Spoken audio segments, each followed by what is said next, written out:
தேர்தலுக்கு பிந்திய காலம் தொடர்பில் விசேட அறிவிப்பு. வன்னியில் 15,000க்கும் மேற்பட்ட வாக்குகள் நிராகரிப்பு. அரசியலில் இருந்து ஓய்வை அறிவித்த மஹிந்தானந்த. தேசிய பட்டியலில் பாராளுமன்றம் செல்லும் நாமல். கொழும்பில் தமிழர் பிரதிநிதித்துவம் இழப்பு, மனோ தெரிவிப்பு. தேசிய பட்டியலில் பாராளுமன்றம் செல்ல மாட்டேன், சுமந்திரன் தெரிவிப்பு.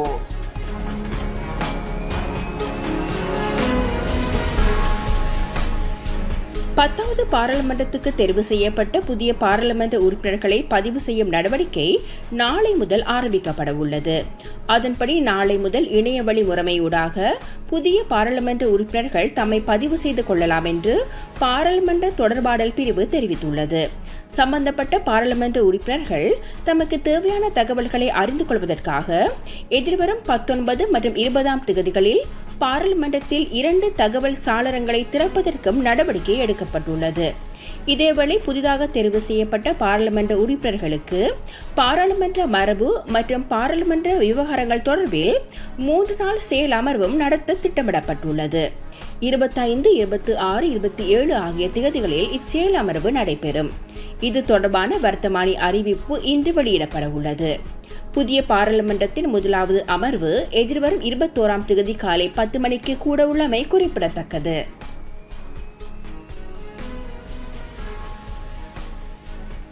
இந்த ஆண்டு நடைபெற்ற பாராளுமன்ற தேர்தலில் பதிவான வாக்குகளில் 6,67,240 வாக்குகள் நிராகரிக்கப்பட்டுள்ளதாக தேர்தல்கள் ஆணைக்குழுவின் ஆணையாளர் நாயகம் சமன் ஸ்ரீரத்நாயக்க தெரிவித்துள்ளார். தகுதியான வாக்காளர்களின் எண்ணிக்கை 1,71,40,354. வாக்களித்த வாக்காளர்களின் எண்ணிக்கை 1,18,15,246. செல்லுபடியான வாக்குகளின் எண்ணிக்கை 1,11,48,006. நிராகரிக்கப்பட்ட வாக்குகளின் எண்ணிக்கை 6,67,240. இதேவேளை இத்தேர்தலை வரலாற்றில் மிகவும் அமைதியான தேர்தல் என்றே கூற முடியும் என பெஃப்ரல் அமைப்பின் நிறைவேற்று பணிப்பாளர் ரோஹன எட்டியாராச்சி தெரிவித்துள்ளார். ඉතිහාසයේ පැවති මැතිවරණ අතර මැතිවරණ නීති උල්ලංඝනය කිරීම අවම මැතිවරණයේ හැටියට මේ මැතිවරණය සඳහන් කරන්න පුළුවන්. ඒ වගේම ඉතිහාසයේ පැවති මැතිවරණ අතරින් රාජ්‍ය බලය සහ රාජ්‍ය දේපල අවභාවිතා වීම අඩුම මැතිවරණය එහෙම නැත්නම් නොසලකා හැරිය යුතු මට්ටමකට තිබුණු මැතිවරණයේ හැටියට මේ පාර්ලිමේන්තු මැතිවරණය සඳහන් කරන්නට පුළුවන්.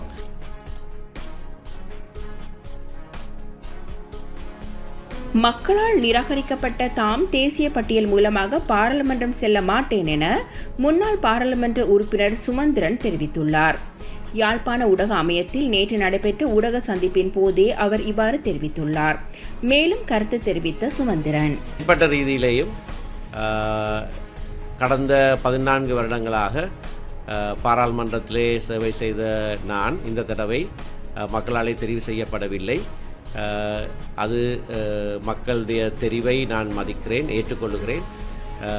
இவ்வளவு காலமும் நான் பாராளுமன்ற உறுப்பினராக இருந்த வேளையிலே எனக்கு எல்லா விதங்களிலும் உறுதுணையாக உதவி செய்து பல விதங்களிலே பக்கபலமாக இருந்த அனைத்து மக்களுக்கும் விசேடமாக கட்சி உறுப்பினர்கள், கட்சி தலைவர்கள், கட்சி செயற்பாட்டாளர்கள் அனைவருக்கும் என்னுடைய நன்றியை தெரிவித்துக் கொள்ள விரும்புகிறேன். தொடர்ந்து எங்களுடைய இலங்கை தமிழரசு கட்சியினுடைய சேவை வடக்கு கிழக்கு தமிழ் மக்களுக்கு விசேடமாக முழு நாட்டுக்கும் கூட தொடர்ந்து இருக்கும். பொறுப்புணர்வோடு நாங்கள் எங்களுடைய பயணத்தை மக்களோடு சேர்ந்து செய்வோம் என்கின்ற வாக்குறுதியை அனைத்து மக்களுக்கும் நான் தமிழரசு கட்சியுடைய பேச்சாளர் என்ற வகையிலே கொடுக்க விரும்புகிறேன். மக்கள் முன்பாக வந்து தேர்தலிலே போட்டியிட்டு மக்களாலே தெரிவு செய்யப்படாத சூழ்நிலையிலே நான் தேசிய பட்டியல் மூலமாக பாராளுமன்றத்துக்கு செல்வதை விரும்பவில்லை என்பதை தெளிவாகவே நான் சொல்லியிருக்கிறேன்.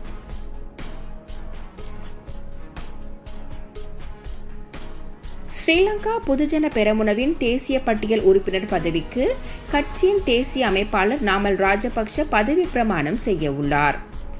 இன்று நடைபெற்ற ஊடகவியலாளர் சந்திப்பில் கட்சியின் பொதுச் செயலாளர் சாகர காரியவசம் இதனை தெரிவித்தார். இதன்போது உரையாற்றிய சாகர காரியவசம், இந்த ஆணையை நாங்கள் ஏற்றுக்கொள்கிறோம். எங்களிடம் மாவட்ட அளவில் 2 பாராளுமன்ற உறுப்பினர் பதவிகளும் தேசிய பட்டியலில் 1 பாராளுமன்ற பதவியும் உள்ளது என்று அவர் கூறியுள்ளார்.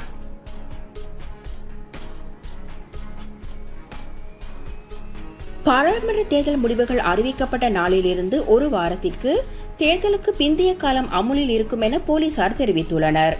இது தொடர்பான விடயங்களை தெளிவுபடுத்திய போலீஸ் ஊடக பேச்சாளரும் பிரதி போலீஸ் மா அதிபருமான சட்டத்தரணி நிஹால் தால்துவ, தேர்தலுக்கு பின்னரான காலப்பகுதியில் நாடு முழுவதும் போலீசார் தீவிர கண்காணிப்பில் வைக்கப்பட்டுள்ளனர் என்றும் தெரிவித்தார். இப்போது தேர்தலுக்கு பிந்தைய காலம் தொடங்குகிறது. 1 வார காலப்பகுதியில் பொது இடங்களில் எந்தவிதமான கூட்டங்கள், ஆர்ப்பாட்டங்கள், பேரணியை நடத்த முடியாது. எனவே இந்த காலகட்டத்தில் போலீசார் முழு உஷார்படுத்தப்பட்டுள்ளனர். மேலும் நாடு முழுவதும் ரோந்து பயணங்களில் ஈடுபடுவதன் மூலம் தேவையான பாதுகாப்பும் வழங்கப்படுகிறது. புலனாய்வு அதிகாரிகள் பணியில் உள்ளனர். பிரத்யேகமாக அடையாளம் காணப்பட்ட போலீஸ் பிரிவுகளில் விசேட பாதுகாப்பும் வழங்கப்பட்டுள்ளது. தேர்தலுக்கு முந்தைய காலப்பகுதியில் தேர்தல் சட்டத்தை மீறிய 581 பேர் கைது செய்யப்பட்டுள்ளதாகவும் போலீஸ் ஊடக பேச்சாளர் குறிப்பிட்டுள்ளார். எந்த பகுதியிலும் வன்முறை எதுவும் பதிவாகவில்லை. இதுவரை கைது செய்யப்பட்ட 581 பேரில் 18 வேட்பாளர்களும் உள்ளனர். மீதமுள்ளவர்கள் ஆதரவாளர்கள் என்றும் அவர் குறிப்பிட்டுள்ளார்.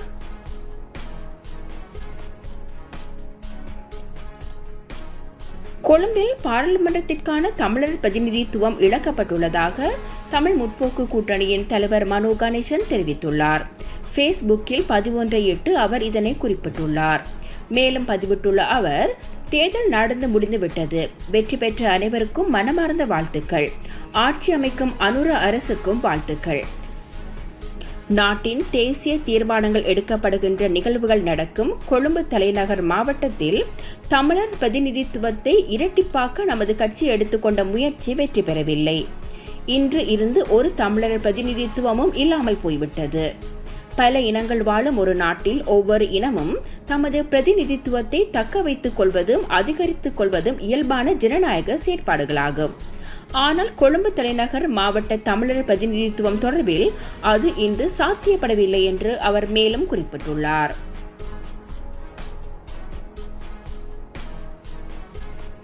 நடந்து முடிந்த பாராளுமன்ற தேர்தலில் இலங்கை தொழிலாளர் காங்கிரஸ் வேட்பாளர்களுக்கு வாக்களித்த அனைவருக்கும் இலங்கை தொழிலாளர் காங்கிரசின் தலைவர் செந்தில் தொண்டமான் நன்றி தெரிவித்துள்ளார். இலங்கை தொழிலாளர் காங்கிரஸ் தொடர்ந்தும் தனது சேவையை முன்னெடுக்கும் எனவும் செந்தில் தொண்டமான் மேலும் தெரிவித்துள்ளார்.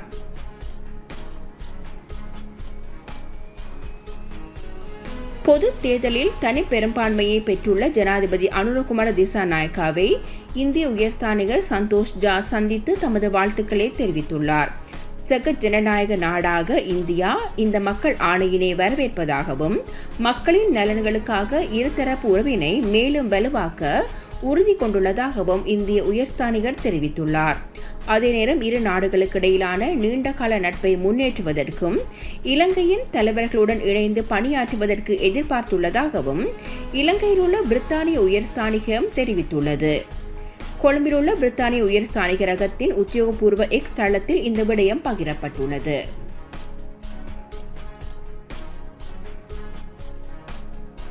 நாட்டின் பிரதம நீதியரசராக திருமதி முர்து பெர்னாண்டோவை நியமிப்பதற்கான பரிந்துரையை அரசியலமைப்பு சபை அங்கீகரித்துள்ளது.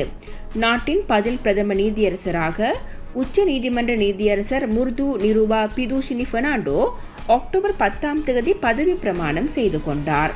அவர் கொழும்பு பல்கலைக்கழகத்தில் சட்டப்பட்டதாரி ஆவார். 1985ஆம் ஆண்டு சட்டமா அதிபர் திணைக்களத்தில் இணைந்து கொண்ட அவர் 1997ஆம் ஆண்டு பிரதி சொலிசிஸ்டர் ஜெனரலாகவும் 2014ஆம் ஆண்டு மேலதிக சொலிசிஸ்டர் ஜெனரலாகவும் பதவி உயர்வு பெற்றார்.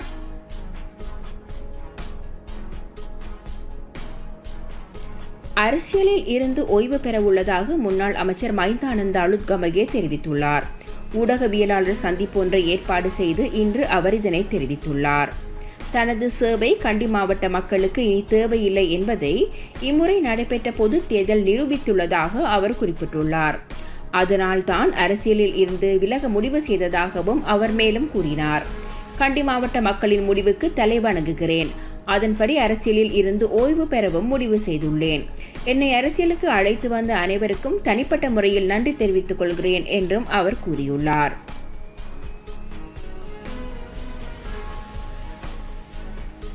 வன்னியில் நடைபெற்று முடிந்த பாராளுமன்ற தேர்தலில் தபால் மூல வாக்குகள் 466 உட்பட 15,254 வாக்குகள் நிராகரிக்கப்பட்டுள்ளதாக மாவட்ட தேர்தல் தெரிவத்தாட்சி அலுவலர் PA சரத்சந்திர தெரிவித்துள்ளார்.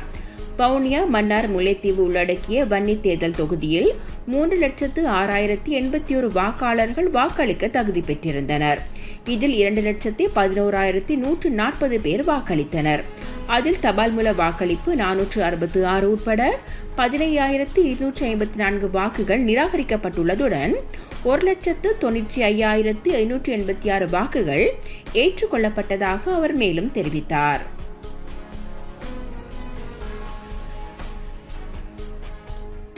மலையக தமிழர்களை பிரதிநிதித்துவப்படுத்தி 7 உறுப்பினர்கள் இம்முறை நாடாளுமன்றத்துக்கு தெரிவாகியுள்ளனர். நடைபெற்று முடிந்த நாடாளுமன்ற தேர்தலில் நுவரேலியா, பதுளை, ரத்னபுரி ஆகிய மாவட்டங்களிலிருந்து 7 மலையக தமிழர்கள் நாடாளுமன்றத்துக்கு தெரிவாகியுள்ளனர்.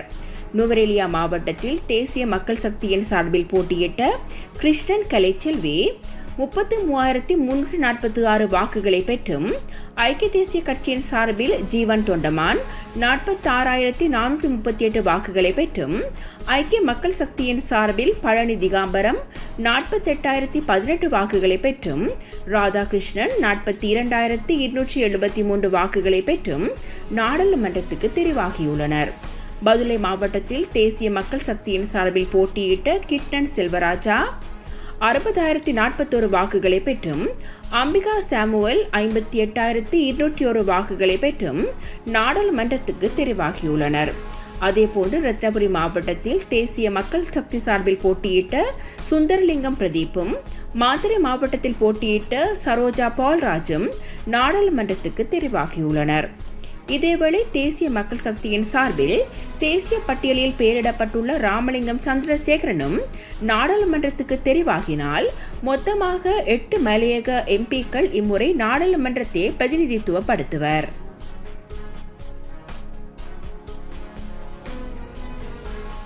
கடந்த சில நாட்களாக மத்திய மலைநாட்டில் நுவரேலியா மாவட்டத்தில் பெய்து வரும் மழையால் நீர்த்தேக்க பகுதிகளில் உள்ள அனைத்து நீர்த்தேக்கங்களும் நீர்வரத்து அதிகரித்துள்ளது.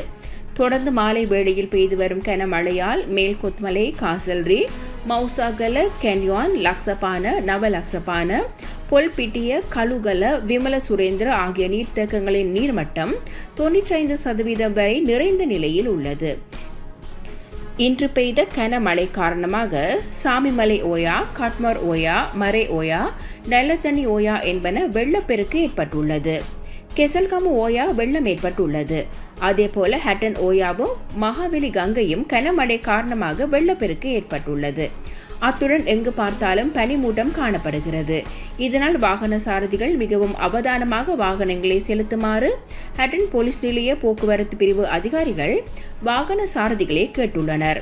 மிகவும் அவதானமாக வாகனங்களை செலுத்துமாறும் அவர்கள் கூறியுள்ளனர். மழை காரணமாக பல வீதிகள் வழுக்கும் நிலையில் உள்ளது.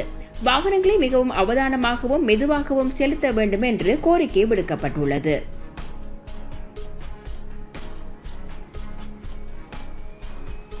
நெட்ஃபிளிக்ஸில் வெளியாக இருக்கும் Nayanthara beyond the fairy tale ஆவணப்படத்தின் முன்னோட்டத்தில் நானும் ரவுடிதான் படத்தின் காட்சிகளை பயன்படுத்திய காரணத்துக்காக நயன்தாராவுக்கு நஷ்ட ஈடு கேட்டு நோட்டீஸ் அனுப்பியுள்ளார் அந்த படத்தின் தயாரிப்பாளர் நடிகர் தனுஷ்.